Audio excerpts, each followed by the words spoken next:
SGC here! Today is a movie review on Red Tails. It comes out today. So, a slight introduction. It's directed by Anthony Hemingway. This is his first movie. He's done a lot of TV stuff. Community, Fringe, The Wire. Just wiki him for the rest of the list. So like I said, Red Tail is his first movie. And for a debut movie, I guess it was okay for a normal moviegoer. George Lucas was executive producer on this. So storyline.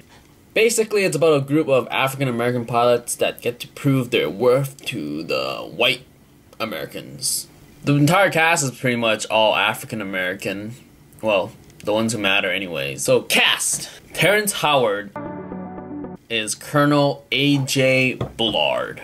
He's a colonel, which doesn't mean he doesn't do any action.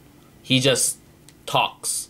He's not in the movie a lot, so I don't even know why his name and face is on the posters. He's a pretty nice colonel, very different from your normal white colonels who just yell and scream and totally don't agree with what soldiers have to say.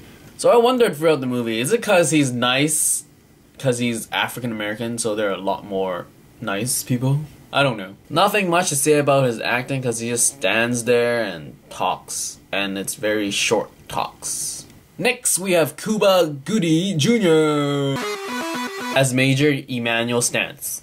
So yeah, he's a major. He doesn't do much work either.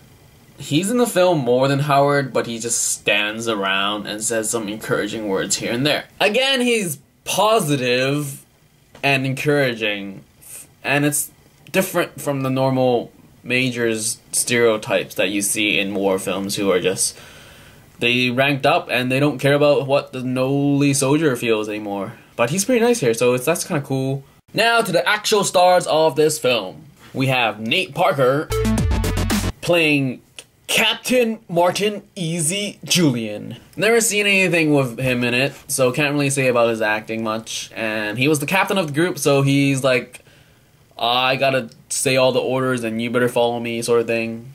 He was a drinker.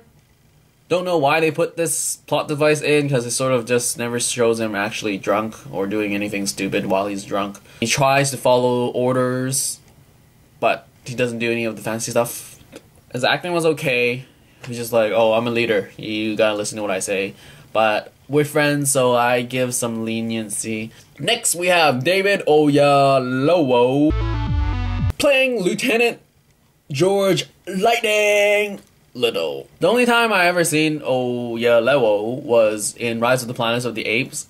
He played the rich boss of James Franco. Pretty different role here, so it's nice to see him being flexible. He was in The Help, but I didn't watch that, so I can't compare. He's the ace of the squad here, the dude that wants the glory rather than following orders.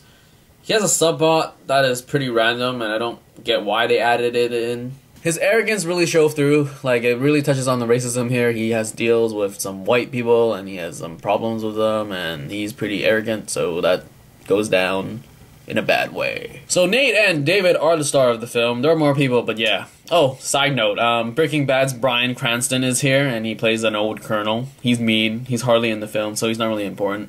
Nitpicking! False advertisement! Why put Gooding Jr. and Howard's face and name on the movie posters when they are not even essential to this film? I mean, if you want to use their names to attract audiences, at least have the respect to add Nate and David's name, like, right beside them, and maybe have 4 faces instead of 2. I mean, Howard and Gooding hardly is important. They have so less screen time compared to David and Nate, and it just kind of sucks that Howard and Gooding Jr. is sort of plastered on the posters. I mean, yeah, that's kind of crappy. This movie is all over the place. It doesn't seem like it knows where it wants to go. There are many issues it wants to deal with, such as racism, heroism, insubordinationism, loveism, and POWism. I'm trying to keep it parallel. So racism exists here, but it doesn't really drive home how harsh it is, because there's hardly any interaction between the whites and the African Americans. I mean, there's 1 or 2 scenes. I mean, or you get the higher ups where Howard's trying to argue for like, oh, let my men fight more so we can prove our worth sort of thing.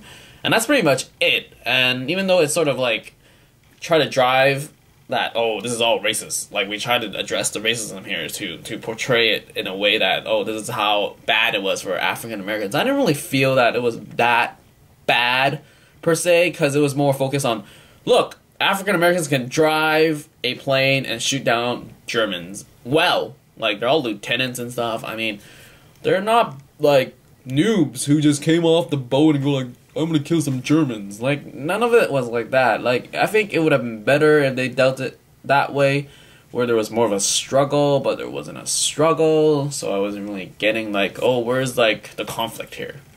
Conflict was very minuscule. I probably said it wrong, but whatever. I talked too long, that should have been an edit cut. So, an edit cut. The love and POW subplot was totally unnecessary and it wasn't done well at all. Like, how do you get married with someone when you don't even speak their language? Like, the girl is either super desperate or you're just really naive that a girl will fall for you when you have such a huge language barrier. Also, there was no clear pacing of the film. There was no your generic, like, your normal, like, the thingy sub. There was no rising action, conflict, conclusion, blah, that kind of stuff. Things could have been reshuffled, and it would have been a lot better. Like, this is the first film where I seriously swear I was forced to be feeling happy by the end of the film. It was the most awkward ending ever. I never felt so forced to feel another emotion different to the scene at hand. Like, it was supposed to be a sad scene, and then something happened, and just like, be happy now, sort of thing. And I'm just like, no. That was probably a spoiler, but it was a pretty big problem for me, so I thought you guys should have known about it. And there needed to be more actual casualties in this film. I mean, kill someone who matters, not just a lot of random red shirts. Make me sad. It's a war film. But there you have it. This film didn't know where it wanted to do, and it was all over the place, in my opinion. Though the dogfights were pretty good compared to the last World War II fighters plane movie I watched, and that was Flyboys. Didn't like that one either. Would I buy this on Blu-ray in the far, far, far, far future when it's like maybe $4.99 and probably on Christmas Day or something like that? I like the dogfight cinematics, and that would look well on my TV on Blu-ray. And that is my review on Red Tails. So remember, like it, subscribe, new videos on Tuesday, Wednesday, and Friday.